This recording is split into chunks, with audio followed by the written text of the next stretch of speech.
Hello, everyone. This is Tom Fox back for another episode, and today we have double trouble. So we have Ragini Bahala, and Steve Carpenter from Creditsafe. But we're going to talk about not only Creditsafe, but the fight against forced labor.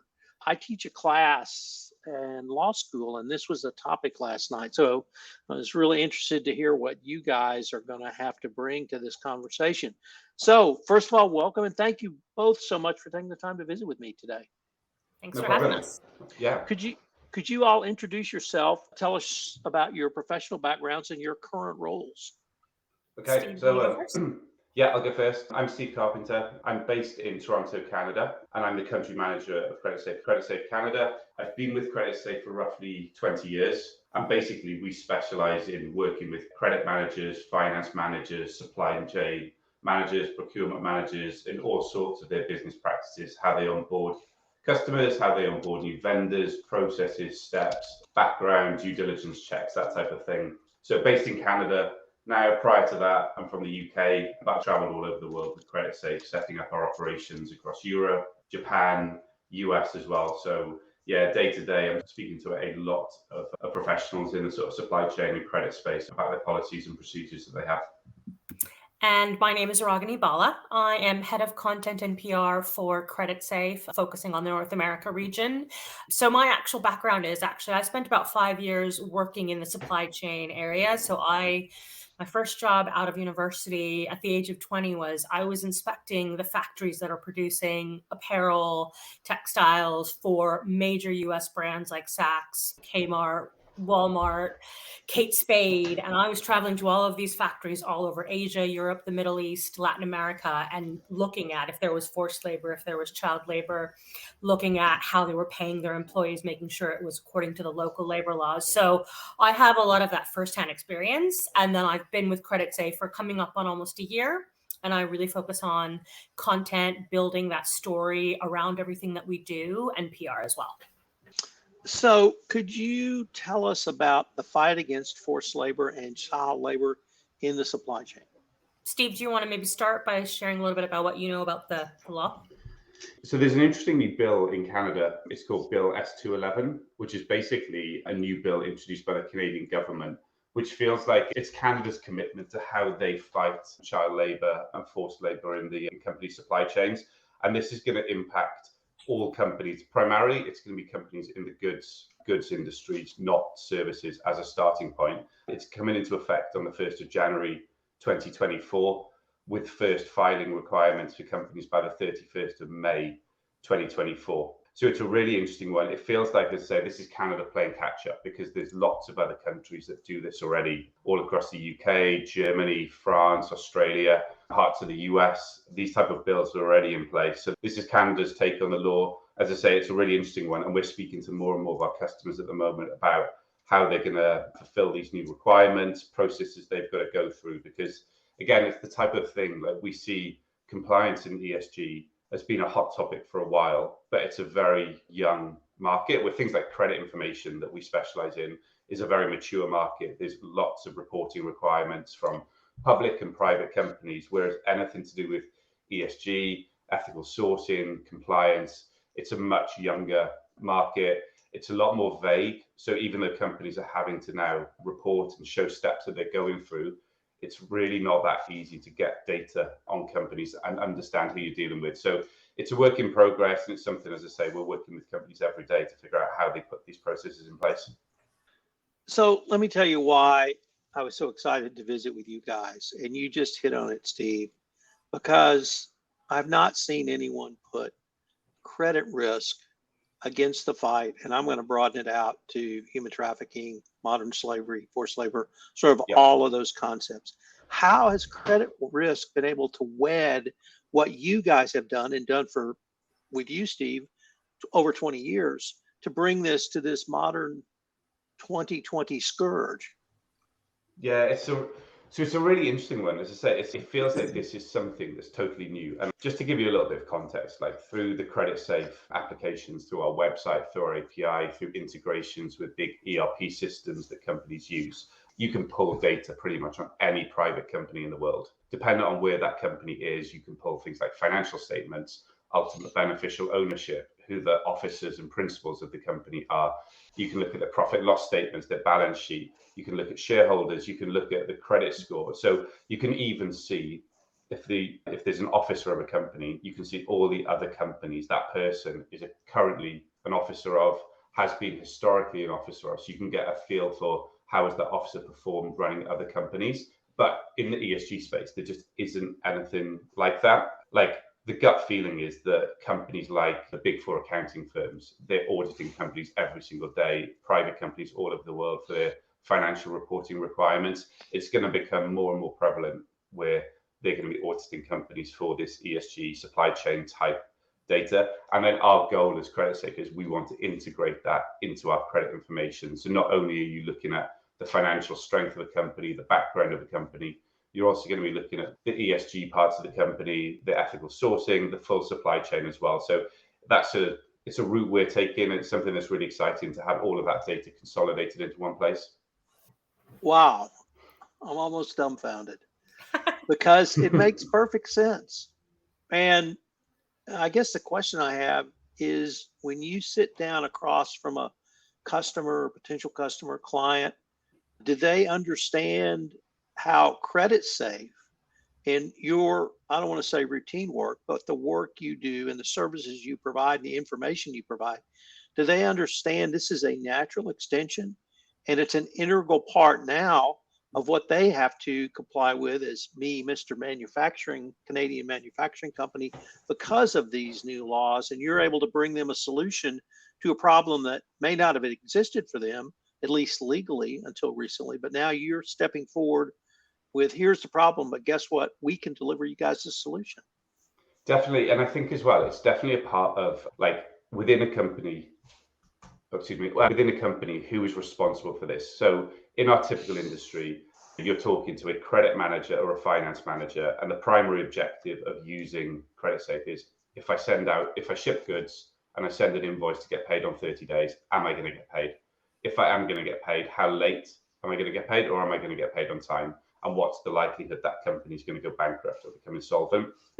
Supply chain management, it's a different person within the organization who's normally responsible for that. And all of these new government laws and bills, those are not typically aimed at a credit manager or a finance manager. It's going to be a compliance manager, a procurement manager, somebody who's responsible for that piece. And ultimately, we see these new laws, all the reporting has to be signed off by the board of the company. So the first thing is, we're trying to encourage our customers, who is the person that's going to be responsible inside your organization for doing this, for putting these reports together and making sure you're following the due diligence process when onboarding new vendors and new suppliers. But we are 100%, we're getting more and more questions from our customers now saying, how can you support us with these new laws? How can you support our different departments doing this as well? And ultimately, it's much easier if you've got a similar process. Like most companies, 90% of companies, even small companies, have credit policies. So they have a credit policy for onboarding a new customer. The customer has to meet these thresholds. They have to be able to pay on time. We have to get trade references of customers or suppliers they've dealt with to see how they pay them. Do they pay them on time? Are they good customers? To have a similar process for onboarding new suppliers and new vendors, most big companies have that, but lots of smaller companies, sometimes it's a wing and a prayer when onboarding new suppliers. So to have a proper policy that they flow through, like a credit policy, that's what we're pushing with our customers as well. And you're right, it's something that's great to have an integrated approach, but it is always, or 90% of the time, it's a different person, a different contact point within an organization we're speaking to. And I think, just to jump in there, I think one of the things that this sort of highlights is that's one of the problems, is that you've got finance credit teams and you've got supply chain procurement teams. They're working in their own silos. And the thing with supply chain and ethical sourcing, I think that we think is really important, is they need to be working together, because this all is married and integrated together. And so this is where a big problem is, because when we're talking to credit managers, they're saying, I'm not really thinking about supply chain due diligence, but you're still deciding. You've got supply chain folks deciding which vendors to choose. You're deciding if they're going to be approved from a financial perspective, But then you're not really having that discussion of what about the ethical sourcing and the regulatory compliance. You've got then another department coming in, which is usually legal, or a compliance department. So you've got all these different departments that are doing their own thing. And when the right hand isn't talking to the left hand, what you're going to have happen is there's going to be these things that fall through the crack. And then you're going to have more violations. And with this new law, every violation can result in a 250,000 Canadian dollar fine per violation, which that's if you've done something wrong, but also you can be charged those fines if you've got misleading information in your reports, if the information you include in those reporting requirements is false. So I just think it's about really important that all these different departments are working closely together. So one of my roles as a podcast host, as I tell people, is I want your people to talk to my people. And my people are compliance people. And your people, at least part of your people, are credit risk managers or CFOs or another type of department. So having you guys talk to compliance professionals, this is exactly what compliance professionals need to hear and need to understand. And more importantly, need to understand that there's a solution available. And that solution may be to get up or either get out of their office and walk down the hall and talk to their CFO and see if they're using Creditsafe. Yeah. Or maybe get on a Zoom call, but it is incumbent on the compliance function to not simply understand the requirements and parameters as you've just outlined, Regina, but also see what is available on an integrated approach as a business solution. And that's what I hear you saying, Steve. This is a business issue. Yeah. And this is a business solution to a business issue.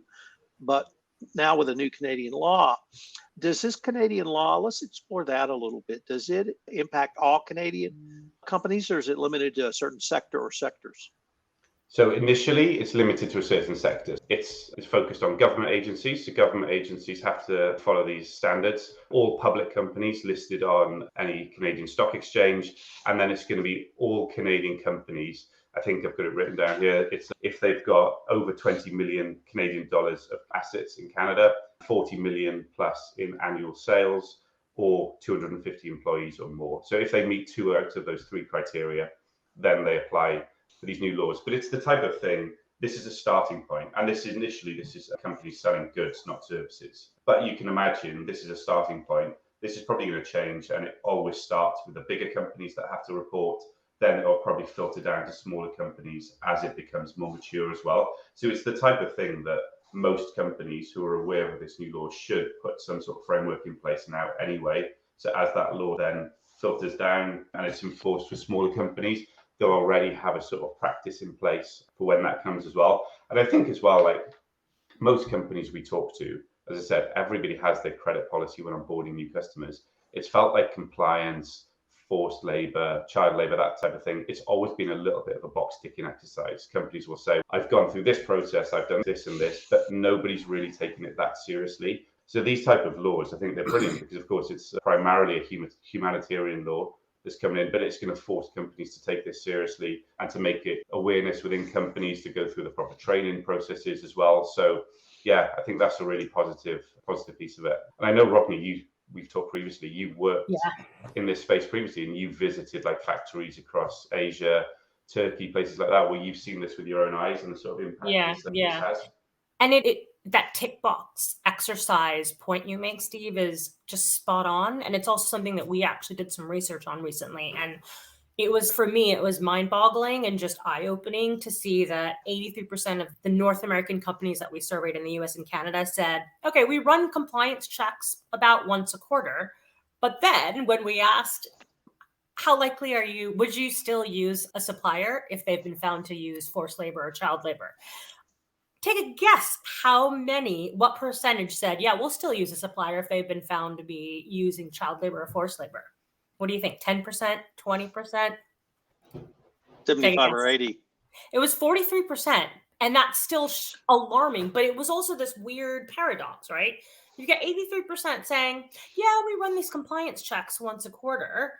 Yet 43% said, oh, I don't care if they use forced labor or child labor, essentially. I'm still going to use them. So you've got this thing where it literally looks like they're just doing it to show that they've run those compliance checks, but they're not actually taking the results of those compliance checks and using them for the purpose that they should be using, which is to decide whether or not to continue using a supplier or discontinue using a supplier. And that's the whole point. So it's this huge ironical thing where, yes, we're all doing the compliance checks because we want to make sure people see that we're doing it. But at the end of the day, is it going to factor into our decision? Is it going to change our minds at the end of the day if we have a supplier that we really like, that delivers our goods on time, that we can get a nice big discount from? Nope, it will not. And that to me is just, that was eye-opening. And that speaks to everything that we think is so important, is that is a problem. Because at the end of the day, when you're in violation of this type of law or any laws around ethical sourcing, child labor, forced labor, yes, there's the compliance element, the violations, the fines. But actually, what happens is you've seen most consumers these days, I think there's a study out by OpenText that says 83% of consumers have a zero tolerance policy of buying anything from a brand that isn't using ethical practices. I think it's like another, I can't remember how much, but again, they're willing to spend more as well. So if you as a brand are not taking this seriously, it's not just going to result in the government fines and the violations. You're going to lose customer trust. And when you lose customer trust and loyalty, what happens? You lose the revenue that you could be getting. So this is again going back to that, your compliance and your legal and your credit folks. You all need to be working together because it's a domino effect. It all affects all of you, and it affects the entire business. It's only going to hit us here. It is going to hit you all across the business. Let me pick up on that, because some laws, such as the United Kingdom's Modern Slavery Act, really focus on naming and shaming. Yeah. And this, as the Brits call it. But that reputational component, let me see if I can expand that a little bit further and see what your guys' thoughts are. One person explained it to me is, yeah, if I get a fine and penalty, I know what the fine is. I can reserve for it, put it on the books, disclose it, tell it to my shareholders/investors. But if I've lost sales, that comes from the top line. And number one, I've lost that sale, so I've lost that revenue, but I may lose that revenue going forward. And not only would that be a loss of revenue, that could be a stock dip, and it could be a variety of negative outcomes that I can't predict and I can't reserve for. So it's an unknown that I can't control. And it was actually a finance person that told me that. And they said, that's my greatest fear, is an unknown I can't control. Even a fine or penalty, I at least can reserve for. And once I know what it is. And so that, what you started with, Regini, was with reputational loss. I wanted to see if we played that out, would that be consistent with either the messaging you guys have, what you've seen, or where you might see all of these problems going for one of those 43% who says, hey, I understand they use unethical sourcing, but I like their products and I'm going to keep incorporated into my finished product. Yeah. Steve, do you want to jump in on this? Or do you want... Yeah, I'd say on that one, it's a really good point, because with big companies, like huge brands that everybody knows, of course, as you say, the financial penalty, $250,000, is probably just a drop in the ocean. And as you say, they can account for that. It's the reputational damage and the impact that has on future sales, customer loyalty, stock prices, and things like that. So that's why I think the law with the naming and shaming piece is really good, because for big companies, big brands, it's more about that reputational damage. You have to think as well, for smaller companies, this is impacting companies with 250 employees or more potentially. Many of those companies are not even going to be newsworthy companies. If one of those companies is in violation of these laws, it's not even going to make the news because nobody even knows who that company is. It's not a consumer goods product. It may not be a big household brand. So for those type of companies, the financial penalty is going to be a bigger worry, and the violations and convictions they have as well, because then, of course, the more and more companies that are using compliance and due diligence, they're now going to see this company as being in violation of these laws. Maybe it's going to stop other companies buying from them. It's going to stop other suppliers selling to them as well. So once they're in breach, there's all these other implications they have. But I agree 100%. The big household brands, it's that reputational risk and the unknown variables that they're most concerned about. Yeah, and I think especially with US specifically and just North American media, the way that media is in the US and Canada, it is very much that, like you said, Tom, naming and shaming sort of culture. And so there's been articles in New York Times, in the Wall Street Journal, all these other major publications like Fortune and Guardian, and they go straight into naming and shaming. You've got, especially with these clothing manufacturers, H&M and Gap, and you've seen Nike, they've all been lambasted in the media.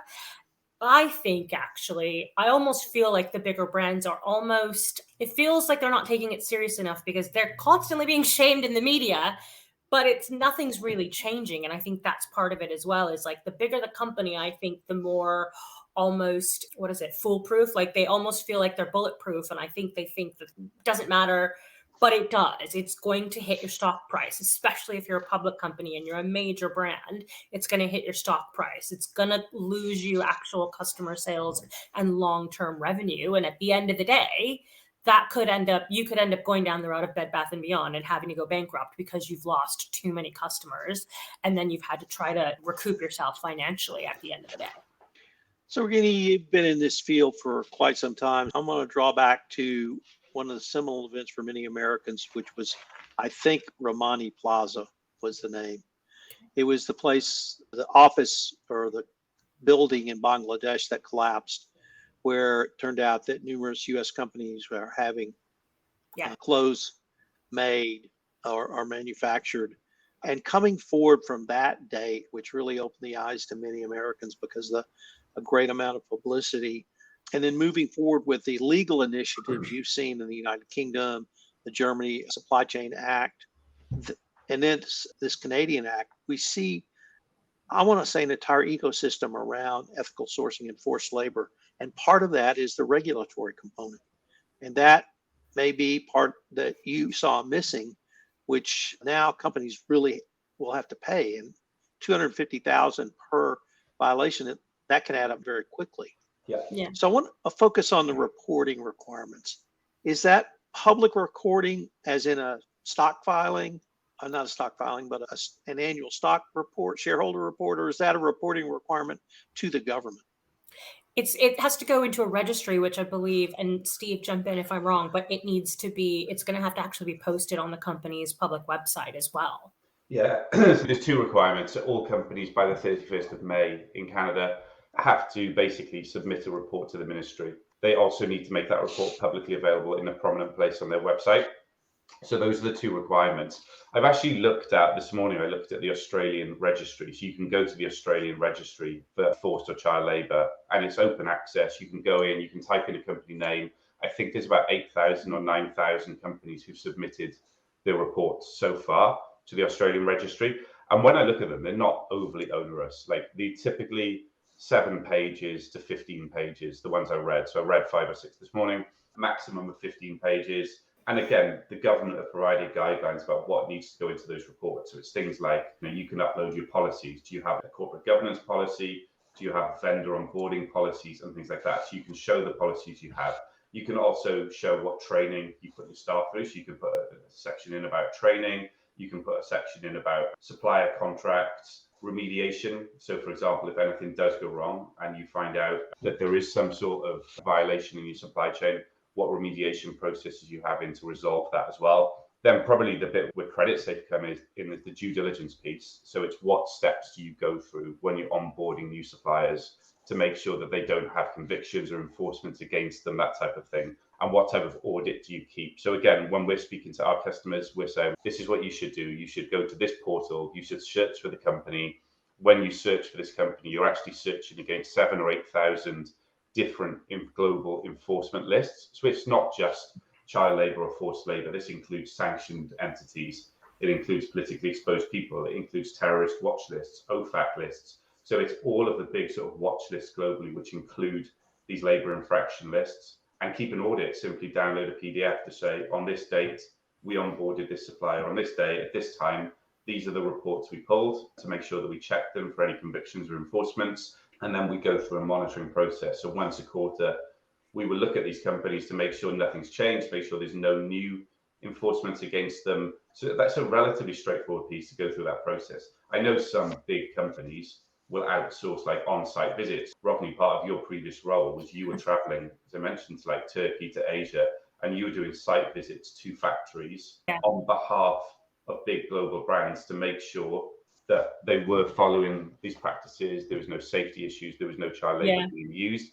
And I imagine lots of big companies will go those extra steps to make sure they have that audit. But for a lot of smaller companies, just doing simple due diligence checks and checking these global enforcement lists is enough. As I said, it's not a hugely onerous process. I'd imagine this is going to change. For example, in Canada, it's a new law. It's only coming into effect on the 1st of January next year. It's probably going to be a work in progress where that'll change. Reporting requirements will change. The government have put out some relatively vague guidelines on reporting.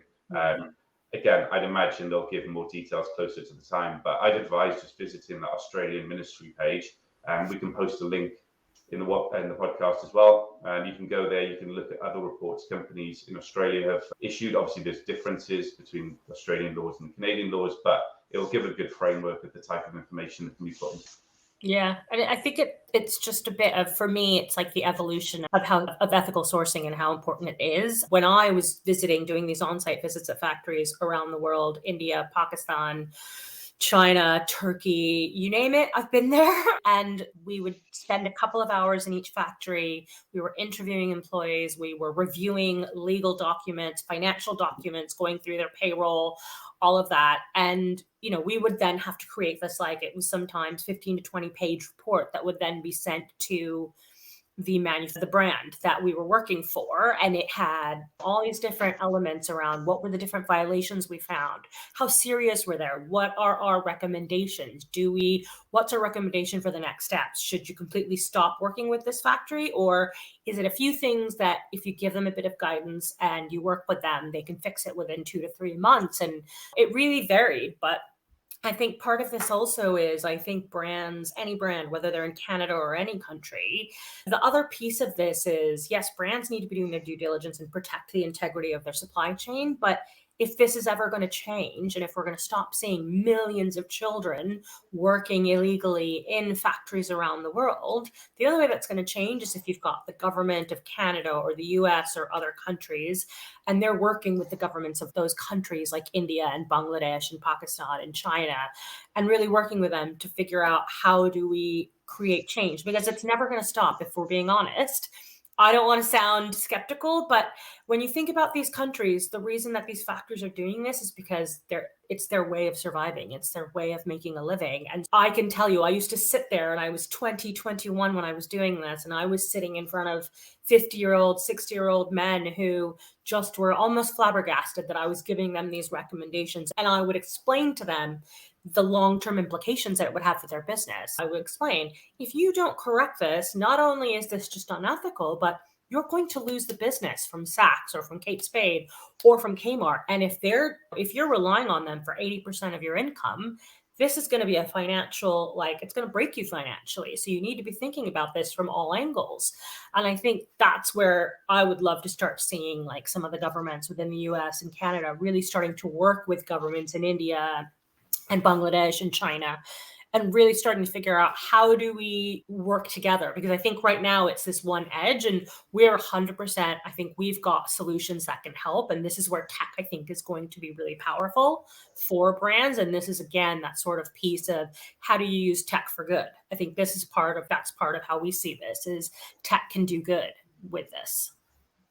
So guys, unfortunately, we are near the end of our time for this episode. But before we leave, I wanted to ask you all both, if our listeners wanted more information on yourselves, Creditsafe, or really any of the topics that we touched on, what might be the best place or places for them to go? Yeah, I can jump in. So I would say if you go to www.creditsafe.com/US/EN, you will find a lot of different content that we create around supply chain, risk management, credit risk. And we really try to create a lot of different content. We create original research. We actually create blogs and incorporate insights from different industry experts as well. So I would recommend going to that. Yeah, all right. And I mentioned as well, Tom, I think we'll post a link in the podcast as well for the Australian ministry, so companies can look at the type of reporting those companies would be doing. We'll post a link to the Creditsafe website and the research that we've done on this as well. Yeah. Thanks very much for taking the time to visit with me, and I greatly hope we can continue this conversation. Thank you so much for having us. Yeah, thanks, Tom.